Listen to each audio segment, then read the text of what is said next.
Hello, and you're listening to Eco-Justice Radio. We present environmental and climate stories from a social justice frame, featuring voices not necessarily heard on mainstream media. Eco-Justice Radio acknowledges that we recorded this show on the traditional territory of the Tongva people and all of their relatives, in the place we call Los Angeles. Welcome, I am Jack Eidt. On today's show, Rising from the Ashes, Wildfire Resilience for Los Angeles and Beyond. We talk about the Los Angeles wildfires and how we can prevent the next loss of life and property from wind-driven, drought and climate-heated wildfires. We feature an interview we did with Halsey of the California Chaparral Institute, as well as discussion of community resilience in Los Angeles with Indigenous activist Lydia Poncé.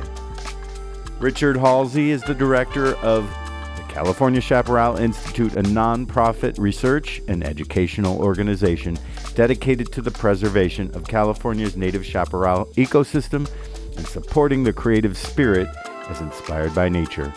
Check out his book, Fire, Chaparral, and Survival in Southern California. Lydia Poncé is a water protector and indigenous activist of Mayo and Quechua descent and co-founder of Idle No More SoCal. She hosts a show called Be a Better Relative on KPFK Los Angeles.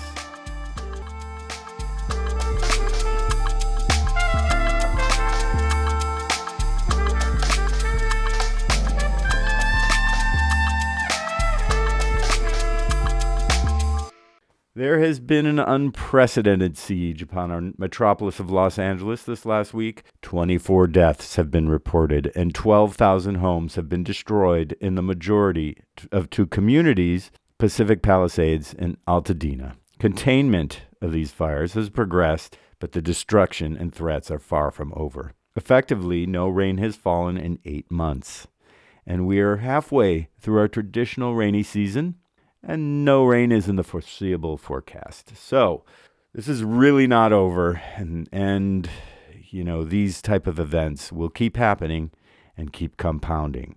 Dr. Daniel Swain, climate science communicator of UCLA's Institute for the Environment and Sustainability, explains this nightmare as stemming from a region-wide dry spell combined with an extreme downslope wind event. So, normal Santa Ana winds hit Southern California at this time of year, but usually they blow in from the north, the Great Basin deserts, and hit the mountains surrounding our cities first, slowing them down. This time, there was a low-pressure system that pushed the winds to a higher elevation than usual, causing the winds to jump the mountains and descend to speeds of 80 to 100 miles per hour into foothill communities. After 2 wet years, we've encountered a hydroclimate whiplash. 0 rainfall, 4 months into the rainy season. The winds combined with this wet-to-dry transition has resulted in this dual wildfire catastrophe in SoCal, and who knows what's next, honestly. So Dr. Daniel Swain puts the reality into perspective.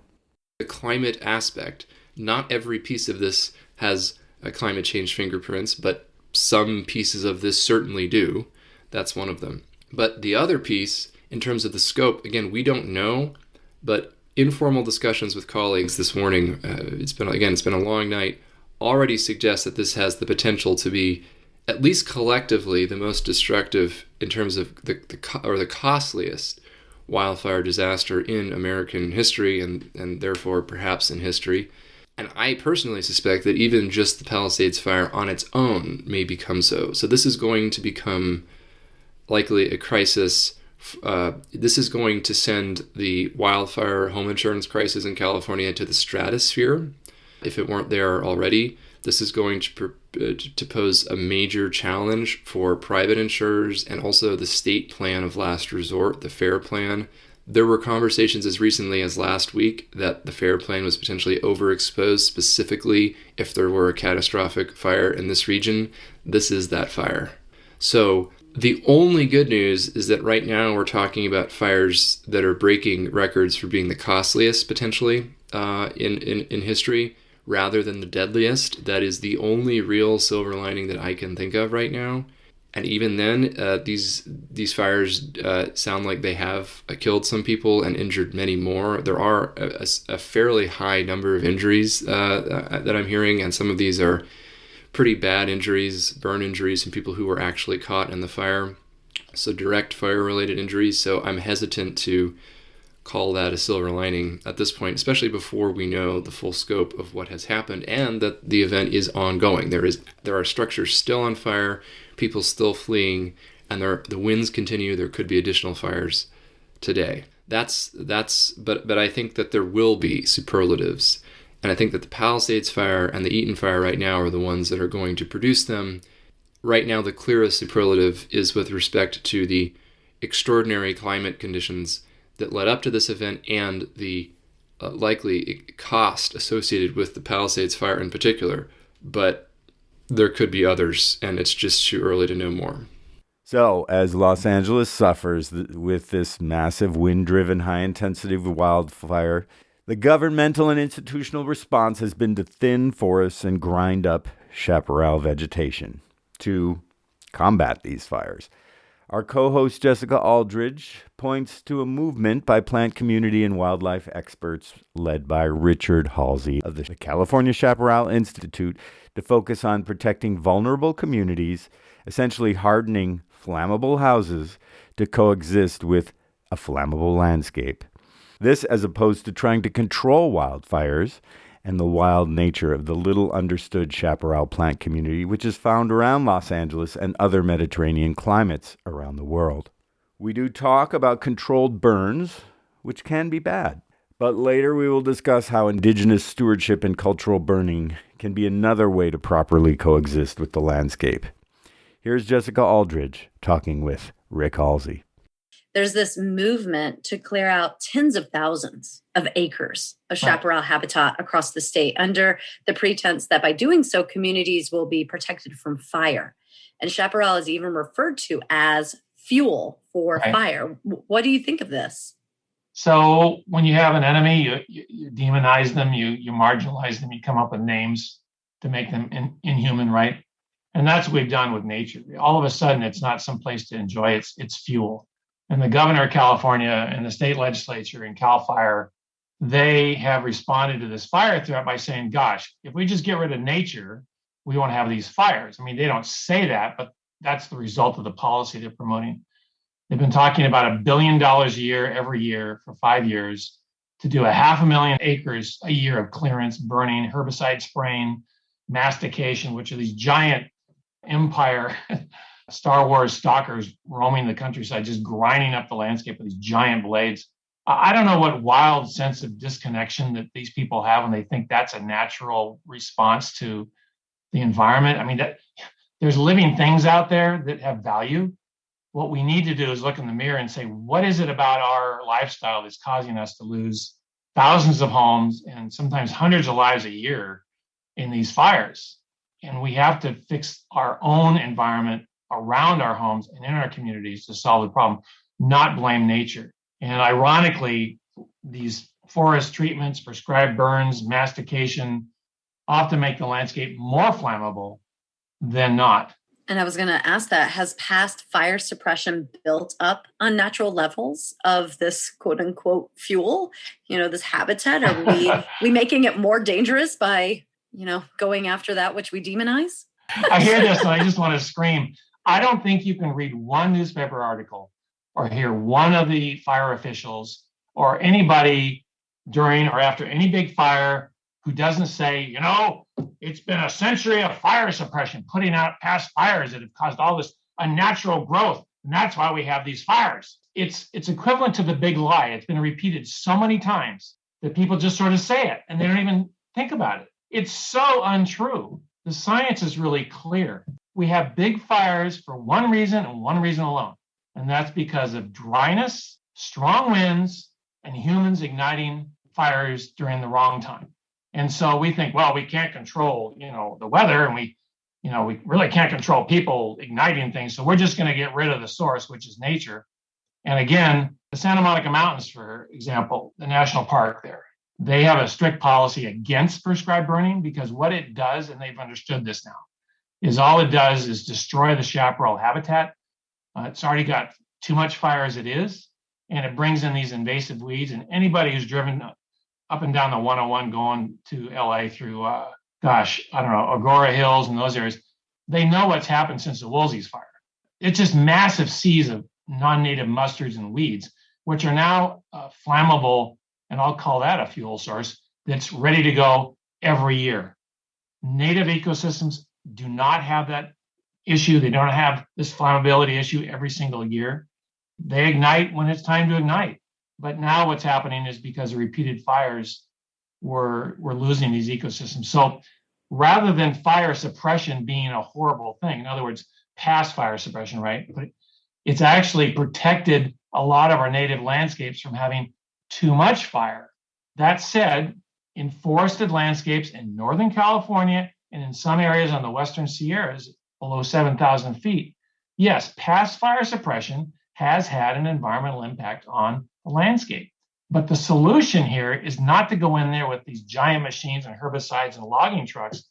It's to let the fires burn through there as they've been burning recently over the last 3 or 4 years, and let the system come back naturally. Well, they say, no, we can't do that because the fires are too severe and they're destroying everything. I challenge anyone after a year post-fire in any of these environments to go and say, this landscape is sterilized, it's been destroyed.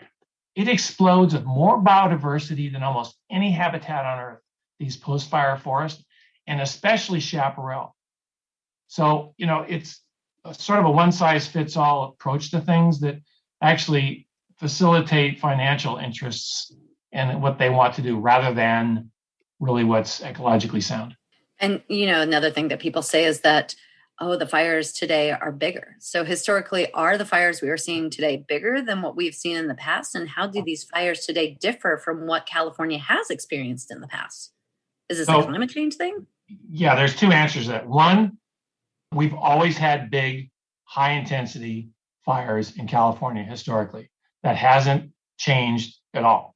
Tillamook fire in the 1930s up in Oregon I think it's more toward the west in Oregon, very similar to the Bootleg fire that's still burning. There were fires in the Monterey, Big Sur area in 2004 that burned the redwoods just like this fire did recently, on the coast there. I think it was a CZU lightning fire complex. And people are throwing up their hands saying, my gosh, all this unnatural growth, it's nature. There was too much of it and the fire was unnatural. No, we've always had these things and the system comes back beautifully. The Big Basin redwoods that people have just been upset about how it's been destroyed, go and visit it today. Those redwoods look like bottle brushes. There's all these sprouts coming up. Yeah, a few of the trees have been burned, but they've gone through this many times before. Now, what's different? What's different is there are more fires now, and they're coming more frequently for two reasons. One, climate change is drying the landscape, and that's making things more flammable. So hence, fires can spread quicker, and they ignite easier. Secondly, there's lots of people on the landscape doing stupid things, and that's the other factor that's different. And then there's all these non-native flammable weeds that are on the landscape. And interestingly enough, Europeans brought all this with us. When I say us, because I'm European.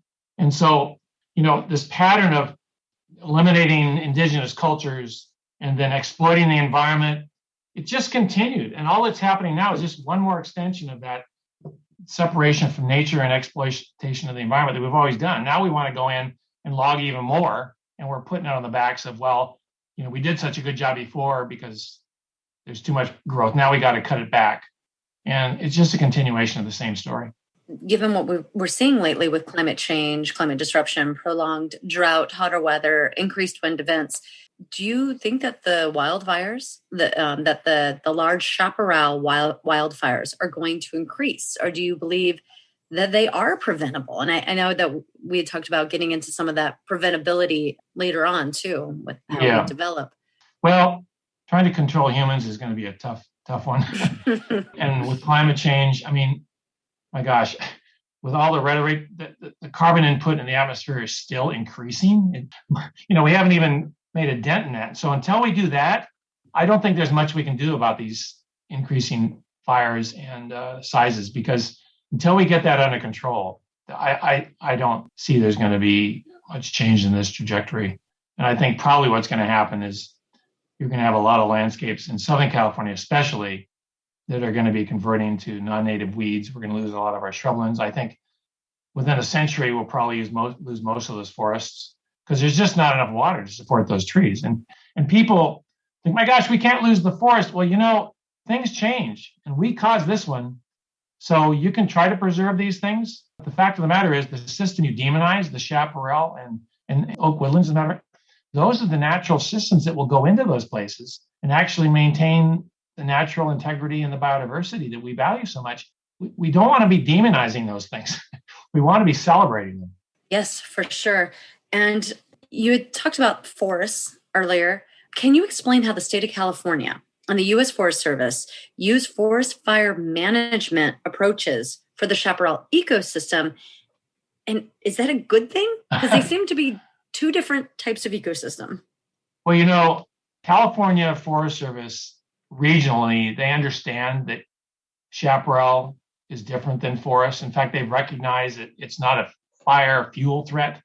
It's actually a natural resource worth protecting. Now, that's fine, but you get to the individual forests, and most of the Southern California forest people, the administrators and the scientists there, do recognize the threat of too much fire, and you don't treat chaparral like forests. Prescribed burns are not acceptable in chaparral because of the high fire threat. But you get up in the Sierra Nevada with the Stanislaus National Forest and some of the other ones, which are heavily logged, heavily manipulated. They're not forests anymore for the most part. They're tree farms. And you can see this if you take Google Earth and start at Yosemite and just head north and get down low to the ground enough so you can see the contours and high enough so that you can, you just don't see individual trees. From there to the Oregon border, you can really, the forest is long gone. What you're really looking at is tree farms all the way up to Oregon. And that's been the problem. We've created the problem because of our past logging abuses, overgrazing, herbicide use, and the fires we're having today are a lot more intense than they were in the past. Not because the government's put out fires, because we decimated these landscapes, and they're still recovering today. Yeah. And you had said that these state agencies are looking at protection. How do we protect it? If it's not forest protection, that it's not prescribed burn, how do we protect chaparral? How do we restore it and protect it? First thing is immediately we could do a lot of ignition prevention, like along roadways. We can shut down the national forests and parks during extremely high fire hazard periods of time. We need more enforcement in the backcountry to get people that are, using those areas for gun practice. Illegal campfires. There's virtually zero enforcement. All the money in the Forest Service now virtually is going to fire. So they've given up a lot of the educational, interpretive, restoration, enforcement stuff that they used to do a lot. The notion of a forest ranger out there, educating the public, it's gone for the most part. So we could do a lot there. We could also work on our attitudes about valuing the chaparral and saying, gosh, I didn't know fire was threatening it. I always thought it needed fire. So now you're telling me we have too much fire? Well, yes. Okay. Well, then when CAL FIRE decides they want to do a prescribed fire in this 100-year-old chaparral stand they designated as decadent and trashy, there's animals and plants in those old stands of chaparral that exist nowhere else on the planet. There's lichens that have been disappearing because there's been too many fires, because there's not a lot of old dead wood, which people demonize too, for the lichens to grow on. And people say, what are you, some kind of a lichen hugger? Yeah, you're right. You go out into the chaparral in an old growth stand and go with a lichenologist, somebody who does lichen stuff for his life. It will blow your mind. I mean, the thing of it is, you're probably familiar with Huell Hauser, right? The famous guy Yes. that did California's Very Gold. much. Well, I was fortunate enough to meet him. I conned him into doing a show on chaparral. And, after we were done, about 2 months later, he called me up. And I wasn't there, but he left a message on my machine.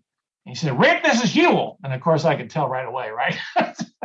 And he goes, "Rick, I want you to know I've been up and down this the state filming my show for the last 2 or 3 months. And you know what I've seen? I've seen chaparral. It's everywhere. I had no idea. Because you just show people the beautiful species and the components, and you can turn them around.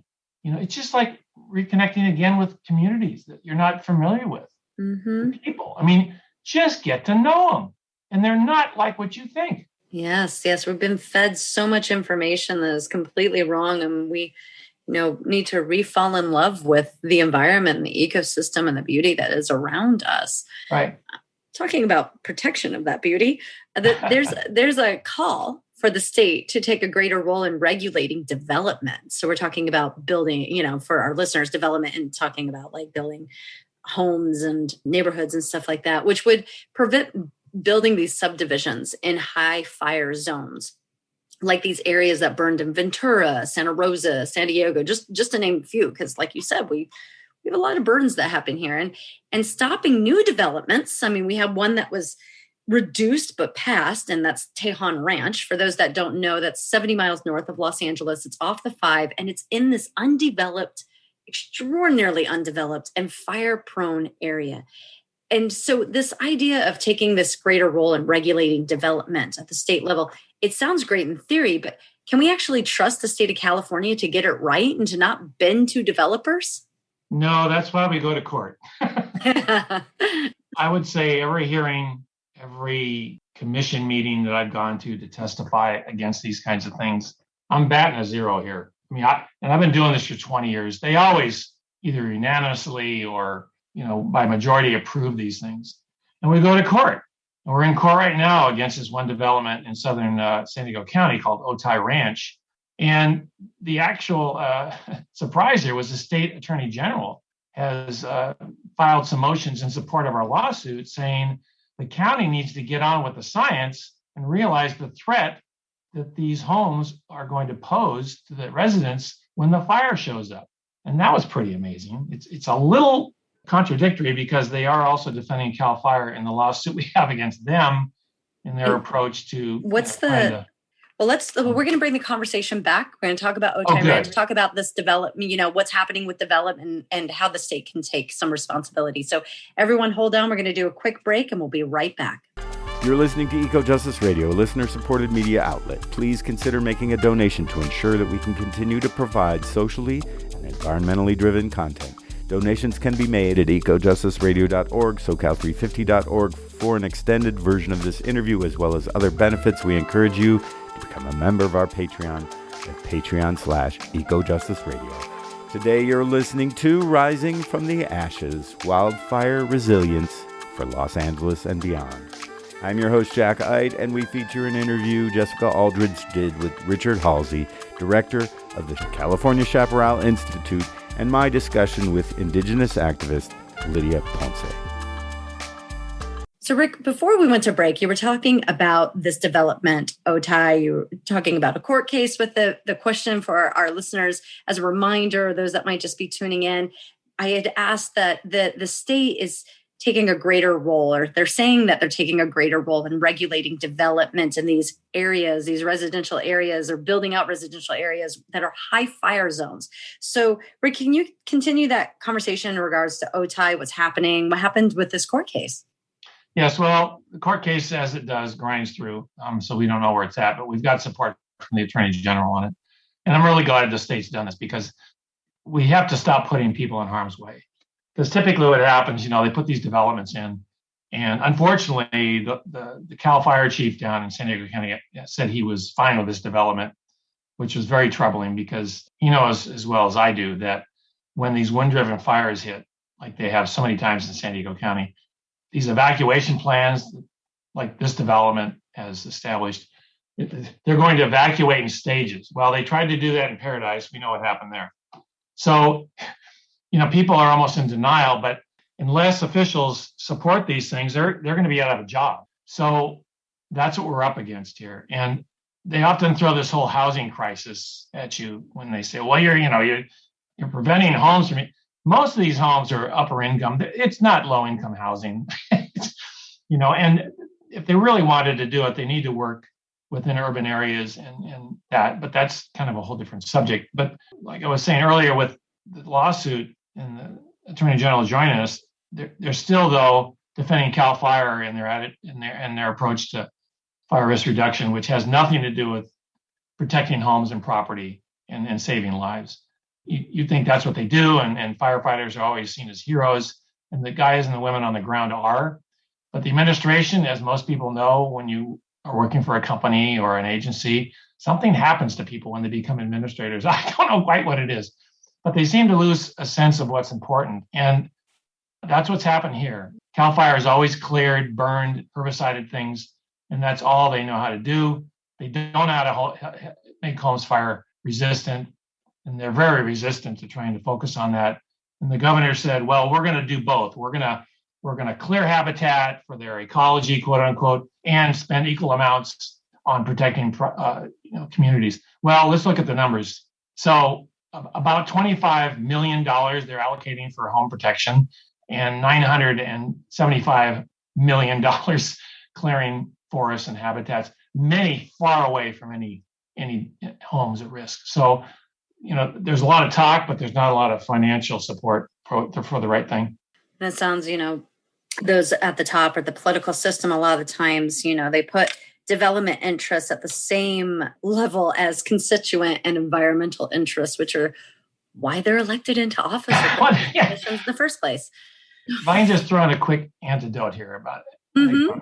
So there was a huge fire in the Berkeley Hills in the 30s, and they passed this ordinance to outlaw shake shingles. That ordinance lasted 6 months. The shake shingle industry lobbied against it, and they, got it revoked.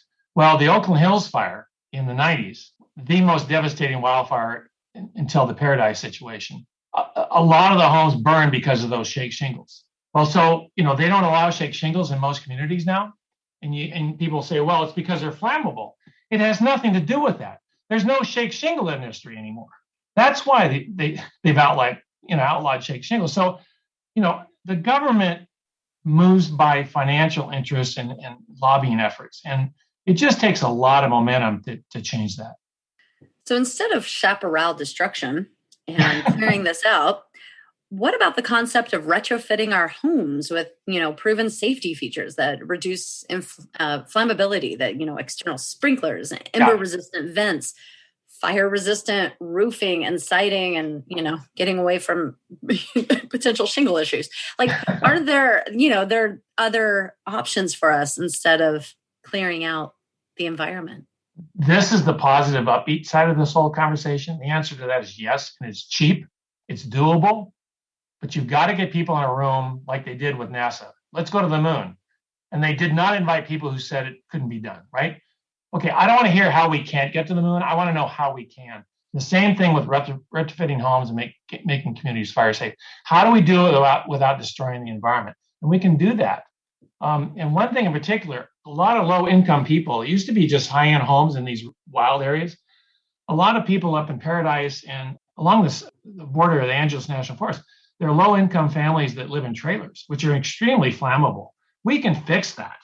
That community in Paradise that burned, it was a trailer park community, completely unacceptable. They had a fire in that region 10 years before. They should have put 4 large community-based water tanks with an automatic system that Aunt Marge, who had been trained in how to, respond to fires, is in the trailer on the 3rd row in the 2nd section. She hits that button and she's in charge of that. And the whole thing gets hydrated by water, and wet homes don't burn. And the reason is because the primary, if not the only reason homes burn in most of these fires is because of embers flying from a mile or a mile and a half away from the fire front. These massive flames that supposedly explode homes, it just doesn't typically happen. I mean, if you had a community-based fire brigade, if you wanted to call it that, and take the government out of this and put responsibility back with the local community, they can be trained in CERT, which is the Citizen Emergency Response Teams, which are wonderful organizations, and fire safe councils, and say, look, if we have a wind-driven fire, here is what we know. There'll never be enough engines. There'll never be enough firefighters to protect our community. We know that. They found that out in Santa Rosa. They found that out in Paradise. we got to figure out how to keep ourselves safe when the chips, fall. So, you can have a group of 10 people in the community and they do not evacuate. They stay there. And these ember fires that happen, they can put out the fires with their cocktails. I mean, it sounds ridiculous because of all the drama. The media likes to show all these burning homes. How'd the home catch on fire in the first place?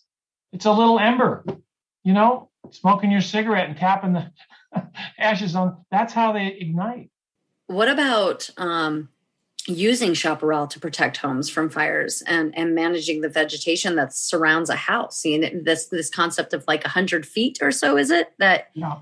Well, that sounds counterintuitive, but fire works that way. So when fire or embers hit, not fire, but embers, when an ember storm hits a bare area, they accelerate and multiply. And whatever's at the end of that area, at the end of the bowling alley, they're going to target. And it's typically the house. So a lot of this emphasis on defensible space, they always use the word clearance. Some people, you hear them say bare dirt is better. All they're doing is making the homes more flammable. If you properly do 100 feet of defensible space, which is very important to keep actual flame contact away from your home, and you do it right, it's effective. But that means you leave a lot of the vegetation there, you space that out accordingly, you keep your oak trees, you keep the trees that even some eucalyptus trees. The point is you got to maintain them, you got to trim them, you stay away from trees that are going to put litter in your gutters and in the corners of your patio, and stay on top of it, properly hydrate. Don't go out there and mow things down and disturb the soil, because now what you've created is a yearly maintenance problem of weeds, which are more flammable than the native vegetation in the first place. So you want to create a broken up landscape, and they have zones depending on your jurisdiction where they have all sorts of pamphlets on how to do it. But that's complicated, and people hear clearance, and that means bare dirt, and there they go. I've seen it thousands of times, and I've also seen dozens of homes with 100 feet of bare dirt, and the house burns down. And they wonder, I did everything I was supposed to do. Plus, well, you're getting sold a bill of goods. You got to see how fires actually behave and what we can do to keep homes safe. Yeah. We're talking about the 100-foot barrier, keeping the chaparral, the natural environment around there. Can you also talk to these things called fuel breaks created at the top of ridge tops? Do they stop wildfires, and what are they? Well, fuel breaks are where they have gone up to a particular location, often the ridge lines, cleared the vegetation. And the idea is that will allow firefighters to go up there and maybe light a backfire, where you light a fire ahead of the fire and it burns and eliminates the flammable material between the fire front and another location. They can be used as staging areas, but typically, and most fire officials will acknowledge this, fire breaks do not stop fires.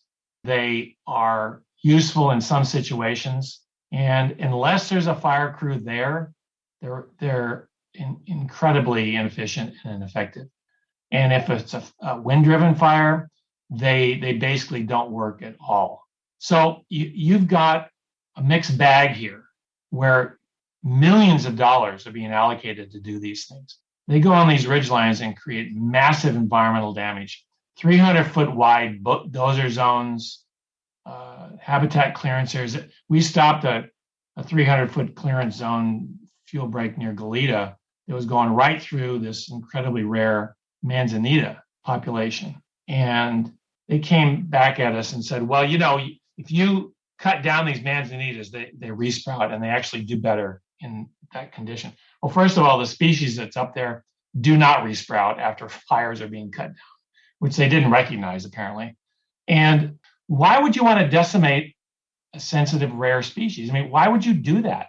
There was no community anywhere near this fuel break. There were a couple barns maybe. Why do you want to do that? So what they really needed to do is be strategic, figure out how they would use this area they want to clear. Would it be effective in a number of scenarios, including wind-driven fires? And, they'll say, well, they help us control the 95th percentile of fires. I don't care about those fires. They're not the ones that kill people and take out our communities. Will they help us in the fires that really matter?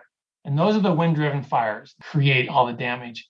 And their approach is, we're going to focus on all the little side battles that are causing us to have the enemy jump over the wall. But we're going to ignore the guys that are digging underneath the castle wall and the 600 troops that are coming around the other side. They're going to take out the back door because we're taking care of 95% of the problem. It's inexcusable to have as many homes and as many people dying in these fires as we have now. It really is. And there's a solution to it, but we got to think out of the box. And at the moment, there's nobody in the room that's doing that. That was Eco Justice Radio co-host Jessica Aldridge speaking with Richard Halsey of the California Chaparral Institute. And now we go to an interview I did with Lydia Poncé, commenting on the community resilience movement in response to the Los Angeles fires. So welcome, Lydia Poncé. You want to introduce yourself, give us your bio? Oh, well, guilty as charged, but I'm going to say to begin with, thank you for having me on your radio show. We're here in the basin of Los Angeles, the Tongva territory of the traditional Indigenous people. And I think that's about the only thing that's traditional these days because the seasons have shifted. I speak from my heart to all the relatives listening. I am Quechua and Mayo and Scottish. And it's an honor to be here with you because my heart's heavy and I just feel like I'm living and breathing my prayers. May I say, though, that before we start, that one of the worst things about this, aside from the loss and the loss of life, the loss of memories for people, I'm seeing it fall upon us in ash. I see people's memories, their livelihoods, their vacation photos, whatever it is, it's falling on our cars, on our heads. I'm hoping everybody masks up, but my only angry point in all this is that the information is so inaccurate and so discombobulated that I fear a big earthquake. I actually do fear. It's my first day fearing and admitting that that these logistics aren't logistical. There's no logic in the logistics. The people that are in power are failing. With that, only I give great praise for the relatives who are fighting the fires, be it the ones from prisons and the detention centers and the fire chiefs and the fire people on the front lines. Everybody else is just hyperbole. It's all emotional. It's all, yeah, okay, we know you're upset, you're sad, you're angry, you're all these things. Just give us the real deal. Give us the information we need.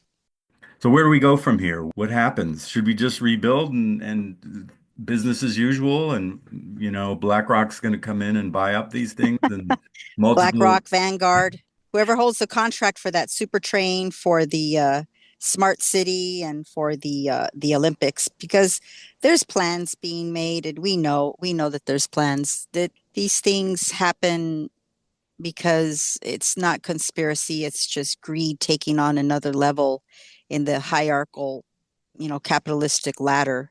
I think we have trillionaires now. I believe Amazon is a trillionaire. So Mr. Bezos, which is ridiculous.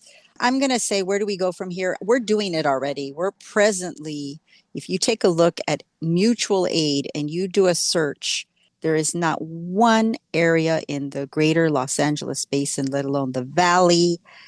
And I don't know about Orange County, but we have the police turning people away with great amount of donations, and the access to the donations is fairly easy. We have so many beautiful relatives coming out from the neighborhoods and serving up big love, big doses of hope, and a kind smile with grace and compassion. And I'm not going to do the pie in the sky, but I am going to say that, all of this begs to bring us to our knees and bring us to our humanity. So I don't know. I don't have a way of measuring how people are going to respond, because the people I know are busy with mutual aid and deliveries and donations and drop-offs and arranging. We have 30 pallets, and shout out to community solidarity projects. Now, with this fire, it levels the playing field. It levels our sense of our need, our basic human needs: clean water, good food, nutritious food, a place to rest our head, a place to take a shower, a place safe for our family, for our children, for our pets. And for someone like me who has befriended a lot of the wildlife in my neighborhood. I fear for them, and I fear the ones that are coming down the mountains Yeah. and will end up in our backyard, because everyone feared the coyote here in Westchester and the one that's here in Venice. And I'd like to finish by saying, I think that's Jim Morrison's, spirit reincarnate. He came back to us as a coyote. Well, welcome back, Here, Jim. It's good to have him right? back So, among so us. yeah. So my lens is like, I don't know, and I can honestly say I don't know. But what I do know is that the big conglomerate monsters are salivating and drooling over the opportunity to purchase the land on the cheap, and they don't care. Jack, they don't care. And so we are the ones that have to care for each other and show up for each other in a good way with no strings attached, no hidden agenda, just to meet our basic common needs. Well, I really appreciate that concept. We're going to take a quick break and come right back with Lydia Poncé. Woohoo! You're listening to Eco Justice Radio, a listener-supported media outlet. Please consider making a donation to ensure that we can continue to provide socially and environmentally driven content. Donations can be made at ecojusticeradio.org, socal350.org. For an extended version of this interview, as well as other benefits, we encourage you to become a member of our Patreon at patreon.com/ecojusticeradio. Today you're listening to Rising from the Ashes, Wildfire Resilience for Los Angeles and Beyond. I'm your host, Jack Eidt, and we feature an interview Jessica Aldridge did with Richard Halsey, director of the California Chaparral Institute, and my discussion with Indigenous activist Lydia Poncé. Well, we're back here with Lydia Poncé talking about wildfire. It should be said that Altadena is, as much as Los Angeles can have a working class, middle class, modest neighborhood, it has been a somewhat affordable alternative in a place that is absolutely unaffordable. And so many of these very modest, very lovely houses, people who are the opposite of being rich. A lot of these houses have been generationally handed down Yep. through families that have been totally destroyed. You look back to Mike Davis and his arguments back in the 80s and 90s of saying, the case for letting Malibu burn and not rebuilding it. These are places that are not these ex-urban communities way out in the wilderness, pretending to be connected to the wild. These are urban communities that are on the edge of wilderness. There's also the question of stewardship of the wilderness land. The land. Well, ask a Tongva. Yeah, so I want to get to you. There's a lot of question about cultural burning and what you think of that. And I think it really requires specific stewardship, which government is not good at, but Indigenous people and community members who are connected to these areas, they are quite good at it. So what do They you already say? know. Yeah, they already knew that. Lila June gives a beautiful post in less than 4 minutes explanation about what the fire does as far as replenishing the soil void of any nutrients and revitalizing the land, and that the Indigenous people knew it. And you have a lot of people with their monocrops and, yes, grow your tomatoes and grow your corn, but there's specific plants that grow better with relatives, with other plants. Right. And it's that whole idea of one solo thing and being simple. It's not so simple. We actually, I'm going to push back a little bit and say there are other people, there are other elders in our city, additionally, who have the wisdom. I don't know how many grandpas and grandmas I've had in different languages say that we're the goats. We need to just put the goats on the hillsides and have them wreak their havoc because they eat everything. And what a simple way of not of having birria. I mean, of having, the goats take over the hillsides, Right. be it in East LA and El Sereno all the way over to, Pasadena, Altadena, the Santa Monica Mountains. And people are going to blame the chaparral and that plant indigenous to this land. However it grows wild, and it is the one thing that feeds these fires that is actually protected. So we have to take a look at how we're in the balance. Each and every single one of your listeners, including you and me, speaking here, what is our balance to this new crisis as climate? What is it that we are doing that we could do better? And our relationship to one another lives in the source of how we're living with the land. So you can find Tongva, they are on social media. They don't have a resource center. There's several clans. Tataviam to the north, they do have a resource center. Get involved and start volunteering. Be right in your relationship with the indigenous people. The Chumash, whose area mostly burned, and it does overlap with the Tongva, you can find the Chumash easily. You have Wishtoyo. I'm sure they could use extra hands. And the right relation in rebuilding or reconstituting and healing from this particular disaster means that we have to do things differently. And there lives the decolonization. I'm not here about decolonizing any one person's life. You just have to figure out where is your balance in all living things that are near you and around you. And have you noticed, are we putting the phone down when we go for a walk with our dogs? Are we looking in and around the beauty of what we do have? And get involved with the Hachiman in Orange County. And if you can't get involved because you're work stressed and you're overworked and you run your own business, whatever it is, make a donation for the children's programs and pay it forward to the 7 generations. And at the same time, it has everything to do with our sources of water. And not to put everybody in a panic, we allowed them to illegalize our capture of rainwater. We allowed it in the city. In some of our neighborhoods, it's illegal to capture water in some spaces and places. Yeah. And why? Like, how does that happen? I mean, are we asleep at the wheel? What's going on? I think these corrections that we need to do would include having a community oversight committee of a lot of grandpas and grandmas. I'd love to see somebody cross a grandma or grandpa that's from Thai Town or for Little Armenia or from over here from all these different little pockets of lovely culture and relatives from faraway places that have landed here to contribute to our community. You and I have done a lot of advocacy work out in the development or protection really of the backcountry as well as the inner cities and for educating people on the connections as you were talking about in the earlier segment of how people could connect with their community and the land and be part of the solution here.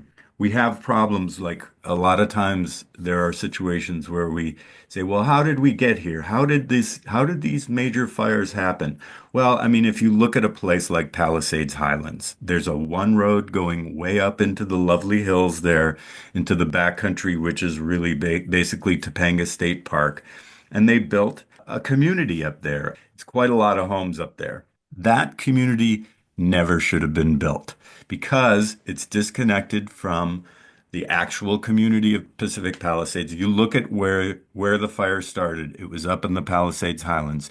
You look at what the evacuation order that went on. There was a mass evacuation down the one road heading down Palisades Drive, and it was so blocked up at Sunset Boulevard, people had to abandon their Lexuses, their Mercedes, all of their lovely automobiles. Most people didn't even leave their keys in them, and they ran for their safety because it was at risk. And then, of course, the emergency responders had to bulldoze those cars because Yep. most people didn't leave their keys.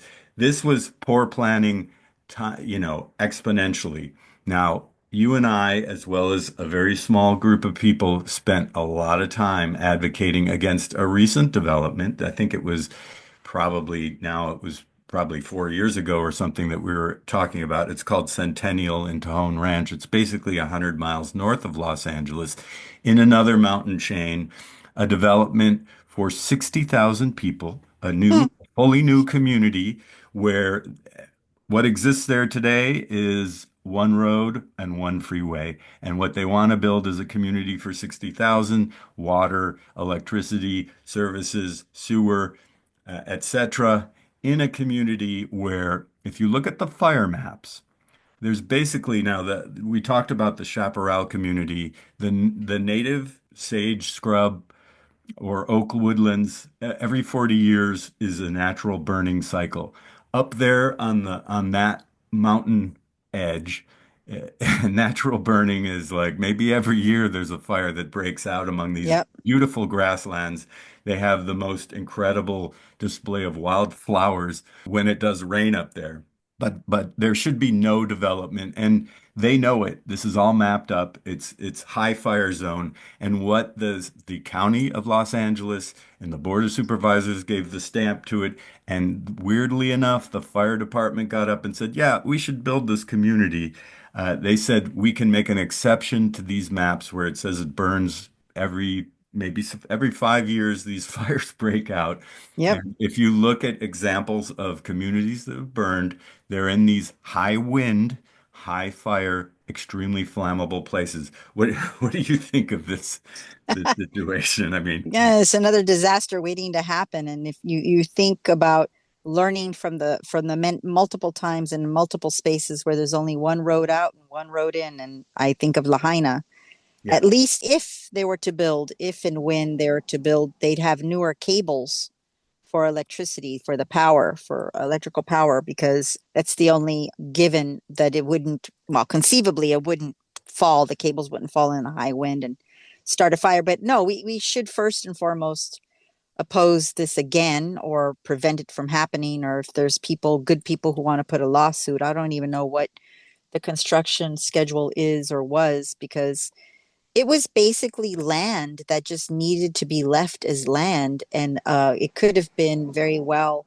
just a space to teach a lot of people in many, languages, visitors alike, children, again, of the 7 generations, how to care for the land and allow the animals, the wildlife, our relatives to migrate. The migration pattern of all these different relatives that use that area in different seasons and come and go as they please should have that freedom and that luxury. I mean, if anybody wants to argue the point, take a look at next door and you'll see how many different sightings people have of wildlife in their backyards.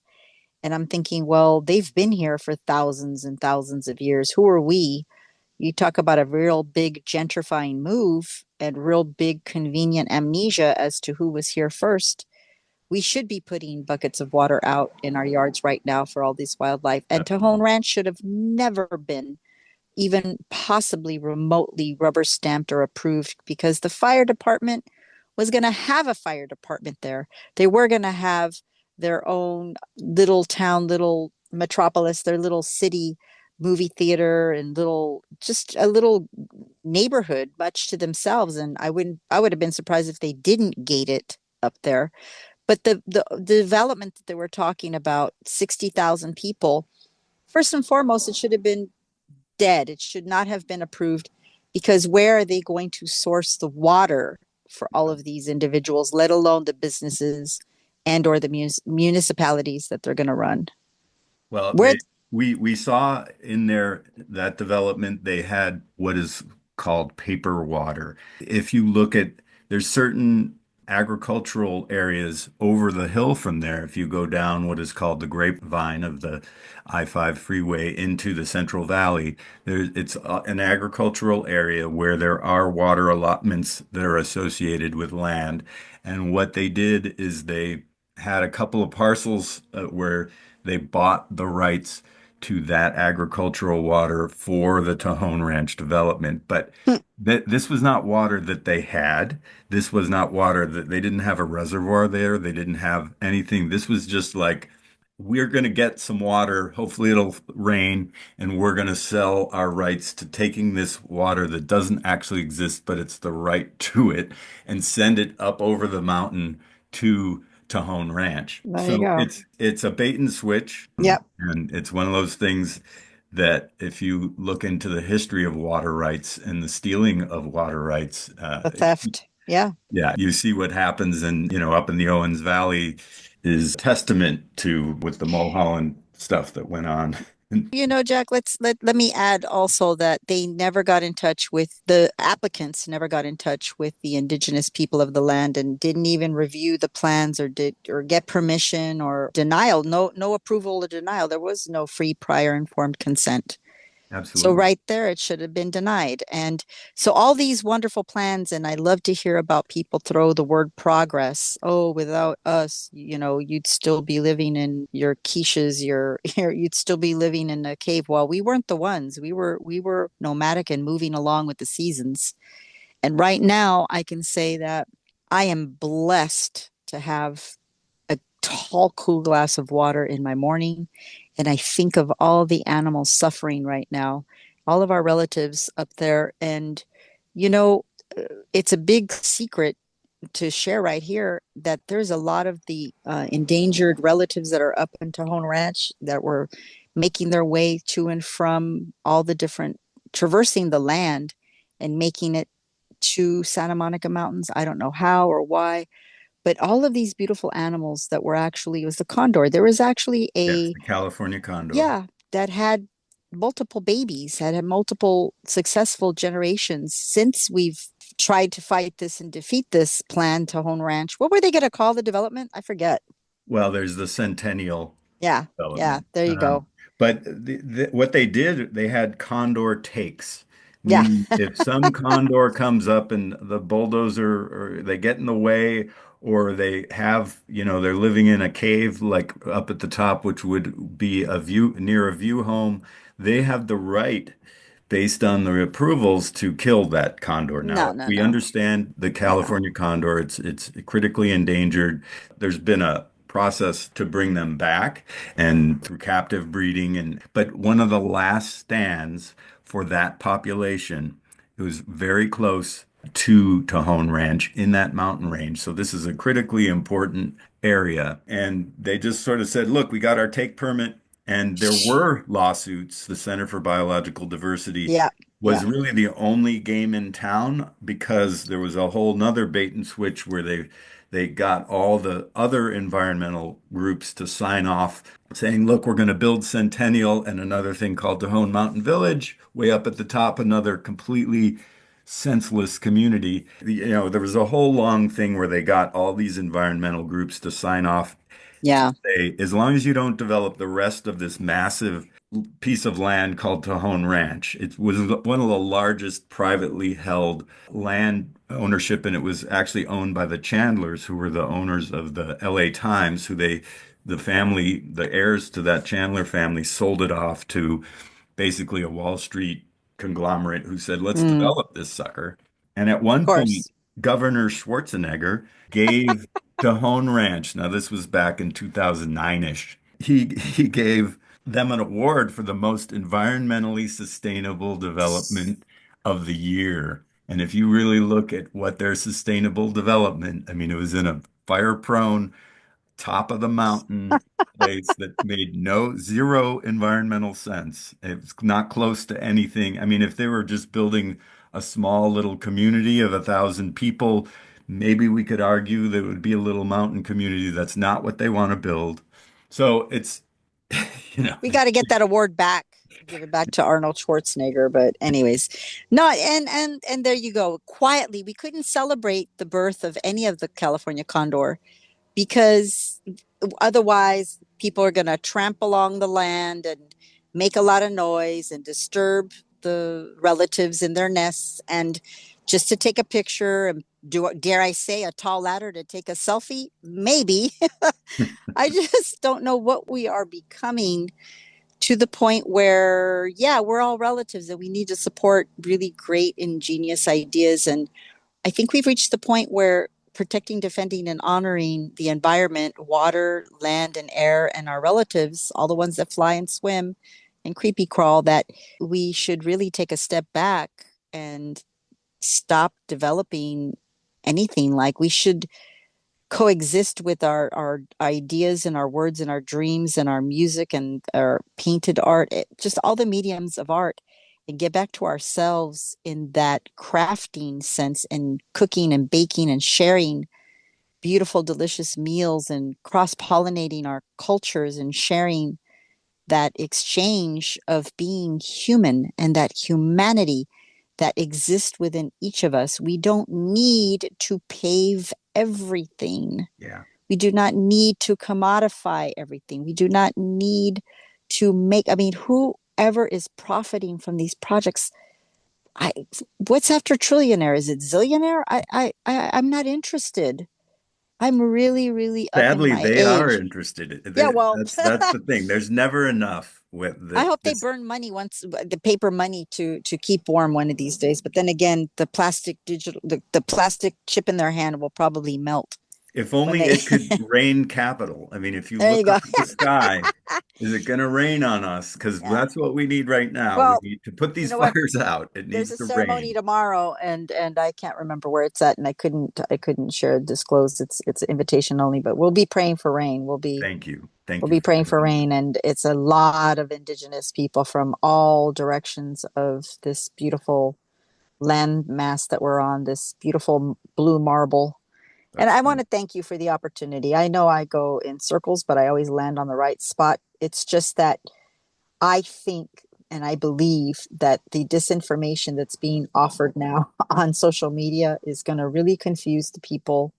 And if their reading ability is less than par, then we need to uplift and amplify people's reading abilities and teach them to discern and teach them to actually consider what they just read. Because right now, I have a lot of people who are deeply depressed and deeply challenged with alcohol and drugs, and or some people are definitely thinking about taking their lives, and they're self-harming. And that's why I'm saying that, I'd like to share that sitting outside in your side yard or wherever you can capture some sunlight in the first part of the morning, if you can, not sitting in your car driving in traffic, just sit and be and have 20 minutes, 30 minutes of that natural vitamin D will do wonders, and it's free. You don't have to have a membership, monthly or annual. You can just sit and be and breathe and know,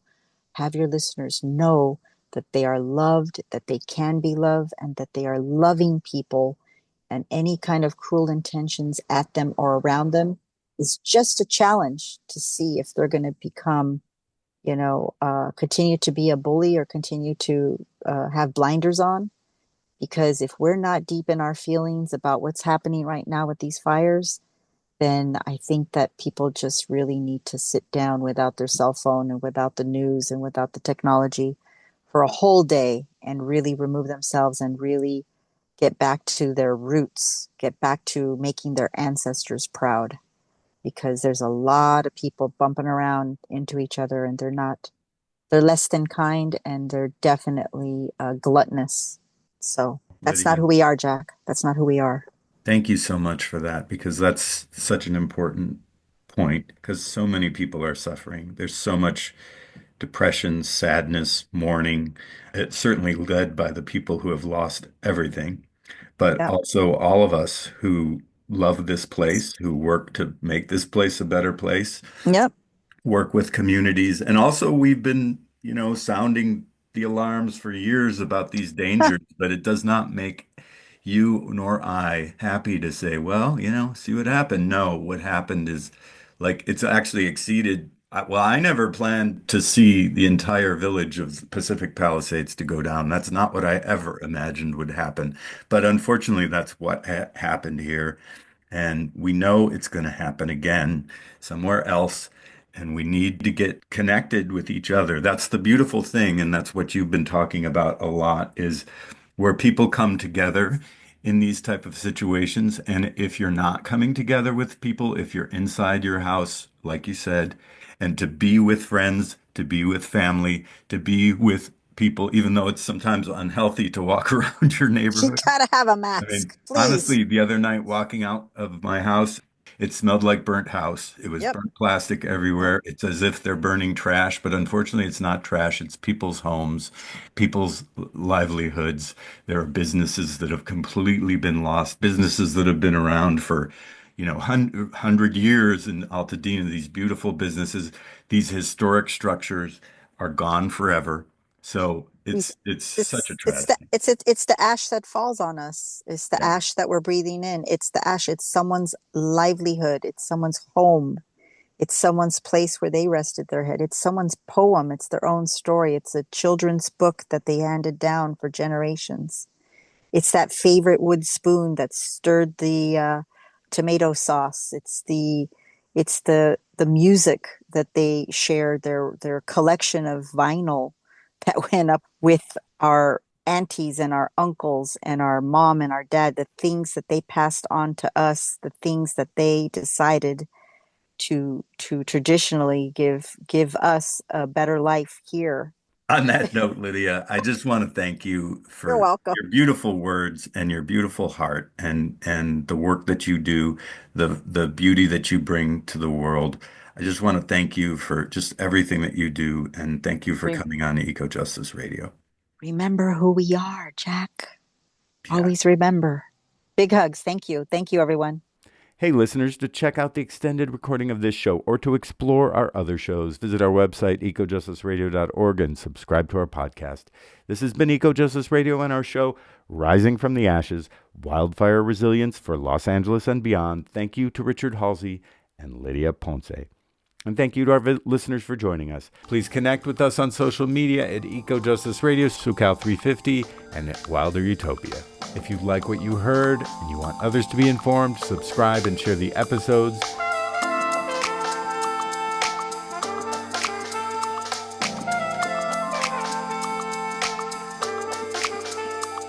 You have been listening to Eco Justice Radio, a project of SoCal350, executive producer and host myself, Jack Eidt, co-host Jessica Aldridge, co-host Carrie Kim, and engineer and original music by Blake Quake Beats. And until next time, remember, the power is yours.